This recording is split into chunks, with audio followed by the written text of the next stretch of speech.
Praise the lord. Guntur పట్టణ పరిసర ప్రాంత ప్రజలైన దేవుని పిల్లలందరికీ శుభములు క్రీస్తు పేరట తెలియజేస్తున్నాను.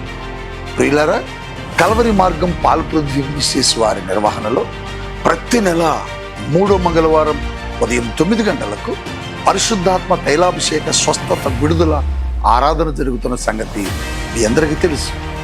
ఏప్రిల్ 21వ తేదీ ఉదయం 9 గంటలకు ఈ ఆరాధన ప్రారంభమవుతుంది. స్థలం మీ అందరికీ తెలుసు కదండి, గుంటూరు మార్కెట్ దగ్గర వెంకటేశ్వర విజ్ఞాన మందిర్, గుంటూరు.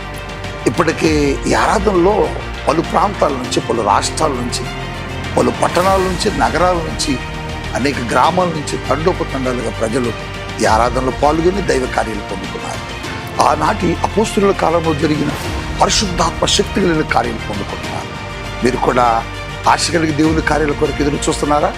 రండి, ఏప్రిల్ 21వ తేదీ ఉదయం 9 గంటలకు Guntur. Praise the lord. Hyderabad, Secunderabad జంట నగర దేవుని పిల్లలైన మీ అందరికీ నా ప్రత్యేకమైన క్రీస్తు పేరట శుభములు తెలియజేస్తున్నాను.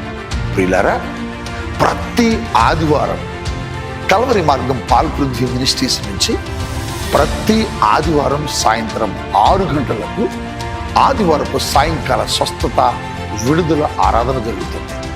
తార్నాక మెట్రో స్టేషన్ దగ్గర సన్మన్ హోటల్ ప్రక్కన president convention AC function hall నందు ఈ ఆరాధన జరుగుతుంది. ఇప్పటికే వేలాది మంది ప్రజలు తరలి వచ్చి దైవ అద్భుత కార్యాలు పొందుకుంటున్నారు, స్వస్థతలు పొందుకుంటున్నారు. బలమైన అభిషేకముతో కూడిన ఆరాధనలో పాల్గొని పరిశుద్ధాత్మలో ఆనందిస్తున్నారు. విడుదల కొరకు ప్రార్థనలు జరుగుతున్నాయి. చీకటి దురాత్మ శక్తులతో విడిచబడుతున్నారా? అద్భుతాల కొరకు ఎదురు చూస్తున్నారా? రండి, దైవ కార్యాలు పొందుకునండి. ప్రతి ఆదివారం సాయంత్రం 6 గంటలకు.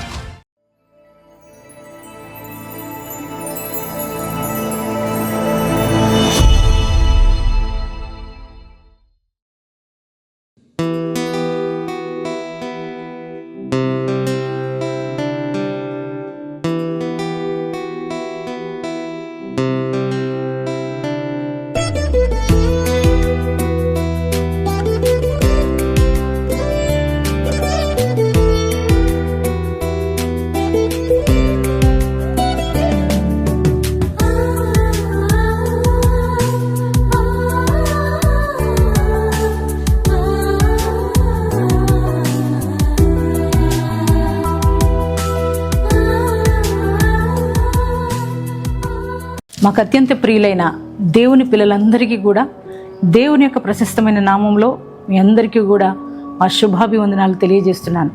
ప్రియ దేవుని బిడ్డలారా, ప్రతి ఉదయం లేవగానే ప్రభుని స్తుతిస్తున్నారు కదా. అవునండి, మనమందరం కూడా ప్రభుని స్తుతించవలసిన వారమై ఉన్నాం. ఆయన నామాన్ని ఘనపరచవలసిన వారమై ఉన్నాం. ఎందుకనంటే ఆయన ఒక్కడే దేవుడు. ఆయన నిత్యము మనల్ని కాపాడుతున్నవాడు. నిత్యము నూతన కృపను మన జీవితాలకు అనుగ్రహిస్తున్న దేవుడు, మనం ఆరాధిస్తున్న దేవుడు ఒక్కడే. దేవుని బిడ్డలారా, మరి ఈ ఉదయకాలం ఆ దేవుడు నేను దర్శించాలని, నీతో మాట్లాడాలని, చక్కటి వాగ్దానం ద్వారా నేను బలపరచాలని ఆయన ఆశిస్తూ శ్రేష్టమైన వాగ్దానం ప్రభు ఇచ్చారండి. ఆ వాగ్దానం ఏమిటో చదువుకుందాం. కీర్తనల గ్రంథము 30వ అధ్యాయము 11వ వచనం 2వ భాగాన్ని చదువుకుందాం. నా అంగలార్పును నీవు నాట్యముగా మార్చి ఉన్నావు. శ్రేష్టమైన చక్కటి వాగ్దానం ప్రభు మనకిచ్చారు. దేవుని బిడ్డలారా, ఆయన ఉదయకాలం నీతో మాట్లాడుతున్నాడు. ప్రతి పరిస్థితి బట్టి ఏడుస్తున్నావేమో కదా. నీకున్న అప్పు బాధలు, అనారోగ్య పరిస్థితులు, అలాగే మరి భయంకరమైన రోగాలు, కుటుంబ సమస్యలు, వ్యాపారం లాస్ అయిపోయిన పరిస్థితి, నిరుద్యోగ సమస్య, బిడ్డలేని పరిస్థితి, మరి కోర్టు కేసులో జేమురాని పరిస్థితి. దేవుని బిడ్డలారా, ఆధ్యాత్మికమైన జీవితంలో భయంకరమైన పోరాటం. ఈ పరిస్థితులన్నీ చూస్తూ ఉన్నప్పుడు ప్రతిరోజు నీ జీవితంలో కన్నీరే కదా, దుఃఖమే కదా, ప్రతిరోజు ఏడుస్తున్నావు కదా. అందరూ నీ స్థితిని చూసి అవమానపరుస్తూ ఉంటే, అందరూ నిన్ను హేళన చేస్తూ ఉంటే, నీ జీవితాన్ని చూసి అసహించుకుంటూ ఉంటే ప్రతిరోజు ఏడుస్తున్నావు కదా. ప్రతిరోజు కృంగిపోయిన పరిస్థితి. నా పరిస్థితులు మారవా? నా జీవితం మారదా? నా జీవితంలోకి నేను సంతోషాన్ని చూడలేనా అని ఒకవేళ కృంగిపోయిన స్థితిలో ఉన్నావేమో ప్రియ దేవుని బిడ్డలారా. అందుకే ఈ ఉదయకాలం దేవుడు నీతో మాట్లాడుతున్నాడు. ఆయన అంటున్నాడు, నీ అంగలార్పు నాట్యంగా మారబోతుంది. అవునండి, మీరే కాదు, మీ దేవుని బిడ్డ దావీదు కూడా తన జీవితంలో భయంకరమైన శోధనలు వచ్చినప్పుడు, భయంకరమైన ప్రతికూలమైన పరిస్థితులు వచ్చాయి, సొంత వారే శత్రువులుగా మారిపోయారు. తన ప్రతి పరిస్థితి కూడా అస్తవ్యస్తంగా మారిపోయింది. అటువంటి సమయంలో ప్రతిరోజు కూడా దావీదు కూడా అంగలారుస్తున్నాడు, వేదనతో కృంగిపోయాడు. అటువంటి పరిస్థితుల్లో దేవుడు దావీదును జ్ఞాపకం చేసుకున్నాడు. తన ప్రతి ప్రతికూలమైన పరిస్థితి దేవుడు అన్ని అనుకూలంగా మార్చాడు. ప్రతి శత్రు కాడిని విరగ్గొట్టి తన దీనస్థితిని దేవుడు జ్ఞాపకం చేసుకుని ప్రతి అవమానాన్ని తొలగించి దేవుడు దావీదుకు ఉన్నతమైన కృపనిచ్చాడు. ఎంతటి కృపనంటే, గొర్రెల దొడ్డిలో ఉన్న దావీదును మరి గొప్ప సింహాసనం ఎక్కించాడు. రాజుగా, మహారాజుగా దేవుడు అభిషేకించాడు. దేవుని బిడ్డలారా, మరి దావీదు జీవితంలో ఉన్న అంగలార్పును తీసివేసి నాట్యం దేవుడు ఇచ్చాడు. అందుకే దావీదు ఆ ఉన్నతమైన అనుభవంలోనికి వెళ్ళినప్పుడు ఆయన రాస్తున్న మాటలు, నా అంగలార్పును నాట్యంగా మార్చావని.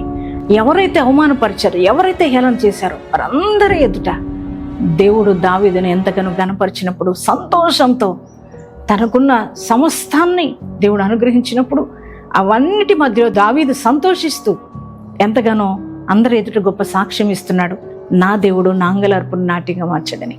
అదే దేవుడు ఈరోజు నీ జీవితంలో కూడా అద్భుతం చేయబోతున్నాడు. నీ బ్రతుకులో అద్భుతం చేయబోతున్నాడు. నీ కుటుంబ వ్యవస్థల్లో, వ్యాపారాల్లో, ఉద్యోగాల్లో, ఆత్మీయ జీవితాల్లో, ప్రియ దేవుని బిడ్డలారా, యవ్వన పిల్లలారా, మీ జీవితాల్లో, మీ స్టడీస్ విషయంలో, మరి అన్ని విషయాలు, మీ బిడ్డల వివాహ విషయంలో దేవుడు గొప్ప కార్యాలు చేయబోతున్నాడు. మీ అంగలార్పు కూడా నాట్యంగా మారబోతుంది. దావీదు అంగలార్పును నాట్యంగా మార్చిన దేవుడు నీ జీవితంలో అంగలార్పును నాట్యంగా మార్చిపోతున్నాడు. కనుక ఈ వాగ్దానం రిసీవ్ చేసుకుంటారా? సంతోషంతో స్వీకరించండి దేవుని మాటను, నమ్మండి. దావీదు జీవితంలో ఉన్నతమైన కార్యాలు చేసిన దేవుడు మీ జీవితంలో కూడా చేయబోతున్నాడు. అట్టి కృప మీ అందరికీ దేవుడు అనుగ్రహించును గాక. ప్రార్థన చేసుకుందామండి. Thank you father. పరిశుద్ధ మహోన్నతులకు దేవానికి స్తోత్రాలు చెల్లిస్తున్నాం ప్రభా. నాయనా, ఈ యొక్క ఉదయకాలపు వేళ చక్కటి శ్రేష్టమైన వాగ్దానంతో ఎంతగానో బలపరిచిన దేవానికి వందనాలు. అయ్యా, నా అంగలార్పును నీవు నాట్యంగా మార్చేతివని దావీదు చెప్పిన ఒక గొప్ప అనుభవాన్ని మీరు మాతో మాట్లాడుతూ వచ్చారు. అవునయ్యా, దావీదు జీవితంలో ఉన్న అంగలార్పును నాట్యంగా మార్చిన దేవుడు మా జీవితంలో ఉన్న అంగలార్పును కూడా తొలగించి ఆ ప్రతి పరిస్థితిని కూడా నాట్యంగా మార్చగలిగిన దేవుడు అని ఉదయకాలం మాట్లాడారు. అయ్యా, ఆర్థిక పోరాటాలు, అనారోగ్య సమస్యలు, కష్టాలు, శోధనలు, అయ్యా నిందలు, అవమానాలు, అవహేళన, నిరుద్యోగ సమస్యలు, ప్రభా నా ఆత్మీయ జీవితంలో పోరాటాలు, వీటన్నిటి మధ్య అంగలారుస్తూ నీ బిడ్డలు రోదన చేస్తూ కన్నీటితో ఉన్నారేమో నాయనా, వారి ప్రతి పరిస్థితులన్నీ మార్చండి. వేదనకు, కన్నీళ్లకు కారణమైన ప్రతి పరిస్థితిని మీరు చక్కపరచండి.